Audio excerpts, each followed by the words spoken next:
Right BRS working president KTR మాట్లాడుతున్నారు. ఇప్పుడు ఆ లైవ్ చూద్దాం. రోజులు తెస్తా అని చెప్పిండు, తెచ్చి చూపెట్టిండు. చెప్పుల లైన్లు, మళ్ళా మనుషులు లైన్లా గుద్దుకునుడు, కొట్టుకునుడు, పోలీసులతో దెబ్బలు తినుడు, యూరియా కోసం పోయి పోలీసులు కొడతాను రైతులను. ఇదివరకు ఎప్పుడన్నా చూసినామా? రాహుల్ గాంధీ పెద్ద పెద్ద డైలాగులు చెప్తాడు ఢిల్లీలో, మొహబ్బత్ కి దుకాన్ అంటాడు. ఇదేనా మొహబ్బత్ కి దుకాన్?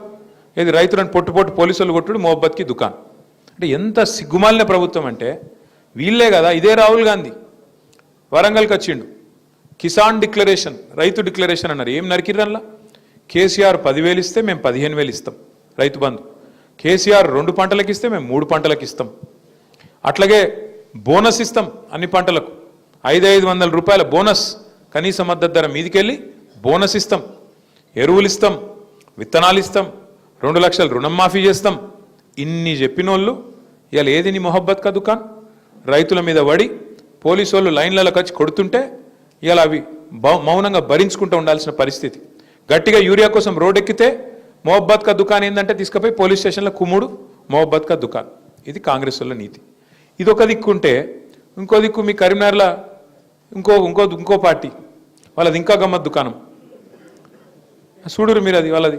నిన్న చెప్పిండు మోడీ గారు, మొన్న మోడీ గారు 3 రోజుల కిందట సాయంత్రం 5 గంటలకు టీవీలలో వస్తున్నానగానే చాలామంది గుండెల్లో రాయబడ్డది. వామో మళ్ళీ నోట్లు రద్దు చేస్తాడా, మళ్ళీ ఏం చేస్తాడా ఈయన అని చెప్పి చాలామంది భయపడ్డారు. నేను అనుకున్న దబ్బన మన తెలుగు పిల్లలు చాలామంది అమెరికాలో ఉద్యోగాలు చేసుకుంటారు, చదువుకుంటారు. వాళ్ళకి ట్రంప్ వచ్చినాక మళ్ళీ ఏదో కొత్తది ఇబ్బంది పెడుతుండట, ఈ H1B అని అదని ఇదని $1,00,000 కట్టమంటుండట. దాని మీద ఏమైనా చెప్తాడేమో ధైర్యం చేసుకుని ఆఖరికి మోడీ గారు ఏమైనా ట్రంప్ మీద గర్జిస్తాడేమో అనుకున్నాను. ఏం చెప్తున్నా తెలుసా మోడీ గారు? నేను 8 ఏళ్ళుగా మిమ్మల్ని అందరినీ కూడా పీల్చి పిప్పి చేసి మంచిగా బ్రహ్మాండంగా GST 15 లక్షల కోట్లు వసూలు చేసిన, ఏది 8 ఏళ్ల కింద నేనే తెచ్చిన, పెద్ద స్లాబులు పెట్టిన, 28% గుంజిన మొన్నటిదాకా, ఇప్పుడు జర తగ్గించిన. ఇక కాబట్టి రేపటి నుంచి పండుగ వేసుకోపోరు అంటుండు. ఇది ఆయనే చేసిన తప్పు ఆయననే సవరించుకొని మనం పండుగ చేసుకోవాలన్నట. ఏమిటికి పండుగ? GST బచత్ ఉత్సవ్ అట. ఇక దానికి మళ్ళీ ఇక్కడ డప్పు కొట్టేటోళ్ళు మస్తుకున్నారు, బండి సంజయ్ ఇంకా చాలామంది ఉన్నారు అసంటోళ్ళు. దేవుడా మోడీ దేవుడు? ఏమిటికి దేవుడు? చేసిన తప్పును సవరించుకున్నందుకు దేవుడా? 28% మొన్నటిదాకా గుంజి ఇప్పుడు దాన్ని బుద్ధి తెచ్చుకొని 18% చేసి 10% తగ్గించుకున్నామని డప్పు కొట్టుకుంటే దేవుడా? మరి మొన్నటిదాకా గుంజిన ఇస్తావా వాపస్? మొన్నటిదాకా గుంజిన ఇయ్యాలనా వద్దా? నిజంగా దేవుడు పండుగ అంటే ఇయ్యాలి మరి వాపస్. 15 లక్షల కోట్లు తీసుకున్నావు, నువ్వే తప్పు చేసి 28% స్లాబ్ పెట్టి గుంజి పెరుగు మీద, పాల మీద, మందుల మీద, సూది మీద, దూది మీద, అన్నిటి మీద వేసి గుంజి ఇప్పుడు అది తగ్గించి ఇక నేను పండుగ చేసుకోను. ఎందుకంటే ఎలక్షన్ ఉంది బీఆర్లో ఎలక్షన్ ఉంది, గెలవాలి కాబట్టి తగ్గించినట్టు యాక్టింగ్ చేసుకుంటా, దానికి మళ్ళీ పేపర్లలో అడ్వర్టైజ్మెంట్లు ఇచ్చుకుంటా చేసుకోపోయి పండుగ. ఎప్పుడు చేస్తాం పండుగ? నువ్వు చెప్పినట్టు నిజంగానే 15 లక్షల రూపాయలు వేస్తా అన్నావు కదా ఒక్కొక్కరి అకౌంట్లో, నల్లధనం తెస్తా, స్విస్ బ్యాంకులలో దాచుకున్నారు కాంగ్రెస్ వాళ్ళు, ఈ దేశంలో ధనవంతులు.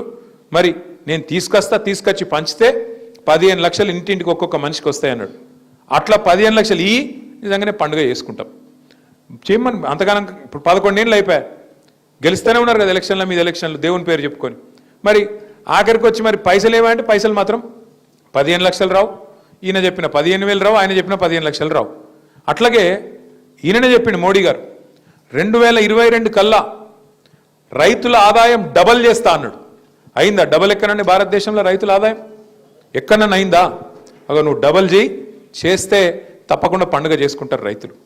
అట్లాగే నువ్వే చెప్పినావు 2022 కల్లా భారతదేశంలో ఇల్లు లేని వాళ్ళు ఎవరు ఉండరు, ప్రతి ఒక్క పేదవాడికి ఇల్లు కట్టిస్తా అని చెప్పిందే నరేంద్ర మోడీ. మరి 2022 అయిపోయి 3 ఏళ్ళ, ఇంకొక 4 రోజులు అయితే 2025 కూడా అయిపోతుంది. వచ్చినాయి ఇండ్లందరికీ, ప్రతి ఇంటికి నల్లా ఇస్తా అన్నాడు దేశంలో. ఇక్కడ కేసీఆర్ ఇచ్చిండు తప్ప ఆయన ఇచ్చింది ఏం లేదు. కానీ దేశంలో ఎక్కడ నల్ల నీళ్లు రాలే, మన్ను రాలే, మరి ఏది లేదు. ఏమిటికి వేసుకోవాలి పండుగ? బుల్లెట్ రైళ్ళు ఊరికిస్తా భారతదేశం అంతా అన్నాడు 2022 కల్లా. వచ్చినాయా? ఏది రాలేదు. కానీ కరీంనగర్లో మాత్రం బీజేపీకి ఓట్లు కుదుతాను. మీరు మెచ్చుకోవాలి, మీరంటే మీరు కాదు, అక్కడ ఉన్నోళ్ళు. ఎందుకు? మరి గంగుల కమలాకర్ అన్న ఇంత పని చేస్తాడు, అవతలోడు నయా పైసా పని చేయడు. ఆఖరికి మాత్రం ఒక్కసారి డైలాగ్ కొట్టాలి, దేవుని పేరు చెప్పి మొక్కాలే, ఓటేమని అనాలే, మీరు గుద్దాలి, అంతే, ఇంకేం లేదు. అదొకటే కావాలి మనకి, ఇంకేం లేదు. ఆయన సిలిండర్ ధర పెంచింది మర్చిపోయినాం, ఇదే మోడీ గారు కదా. 350 రూపాయలు నేను వచ్చినప్పుడు. ఇలా ఎంత అయింది? 1000-1100 అయింది. తగ్గి మళ్ళీ 350కి పండుగ చేసుకుందాం. అది చేయడు. డీజిల్ ఎంత ఉండే, పెట్రోల్ ఎంత ఉండే? 65 ఉండే. ఇవాళ ఎంత అయింది? 110-108 అయింది. తగ్గి మరి 50 రూపాయలకు తగ్గి. ప్రపంచమంతా ముడి చమురు తగ్గింది. ముడి చమురు ధర తగ్గుతుంది, కానీ మోడీ చమురు ధర తగ్గది. ఆడుకోతున్నాయి పైసలని. మరి ముడి చమురు ధర తగ్గితే లాజికల్గా ఇక్కడ కూడా తగ్గాలి కదా, పెట్రోల్ డీజిల్ తగ్గది. ఎవరికి ఆడుకోతున్నాయి పైసలని? మరి ఇది అడిగేటోళ్ళు లేడు. ఎందుకు? మనకు సోయి లేదు. ఏయిని గుద్దుని గట్టిగా గుద్దుని దేవుడు దేవుడు దేవుడు అని గుద్దితే 8 ఇల్లు గెలిచిరు, 8 ఆళ్ళు గెలిచిరు. తెలంగాణకి ఏమొచ్చింది? ఈ సంవత్సర కాలంలో 8 వీళ్ళు గెలిచిరు, 8 వాళ్ళు గెలిచిరు. తెలంగాణకి ఏమొచ్చింది? గుండు సున్నా గాడిది గుడ్డు. మళ్ళీ ఎందుకు? మళ్ళీ లాస్ట్కి మళ్ళీ వస్తే మళ్ళీ కమలాకరణ చేసిన పని ఎక్కడో వీకాలి, మానేరు వాటర్ ఫ్రంట్ ఎక్కడో పోవాలి, తీగల వంతెన ఎక్కడో పోవాలి, ఆయన వేసిన రోడ్లు ఎన్నో పోవాలి, చేసిన పనులను ఎక్కడో పోవాలి. కానీ మళ్ళా ఆఖరికి మాత్రం ఆగమాగం కావాలి. మనం దయచేసి ఆలోచించుండ్రి, ఎందుకు ఈ పరిస్థితి వచ్చింది? ఎందుకు ఆగమవుతున్నాం? ఎలక్షన్ రాగానే ఆగమాగం ఇವರು కూడా అడ్డంబడు. మళ్ళీ తర్వాత నేను అడుగుతున్నా, ఒక మాట చెప్పండి. బీజేపీ గవర్నమెంట్ వచ్చి 11 ఏళ్ళ దేశంలో ఒక్కటంటే ఒక్కటి, ఒక విద్యా సంస్థనో, ఒక స్కూలో, ఒక కాలేజో కరీంనగర్కి వచ్చిందా? ఒక్కటేదన్నా ఫలానాది. పోనీ సరే బడిదేలే శాత కాదు, గుడి తెచ్చిండ పోను ఒకటన్నా? ఒక్క గుడి కరీంనగర్లో మళ్ళీ తిరుమల తిరుపతి దేవస్థానం కట్టించింది ఎవరు? కట్టిస్తున్నది ఎవరు? గంగుల కమలాకరే కదా. 10 ఎకరాలు జాగా తీసుకొని వాళ్ళు ఎంబడబడి, సరే ఇప్పుడు ఆడ గవర్నమెంట్ పోయింది, మరి వాళ్ళు ఇస్తారో ఇయ్యరో తెలియదు. కానీ అంటే అట్లున్నది పరిస్థితి. బడిదే శాత కాదు, ఒక గుడి కట్టే శాత కాదు.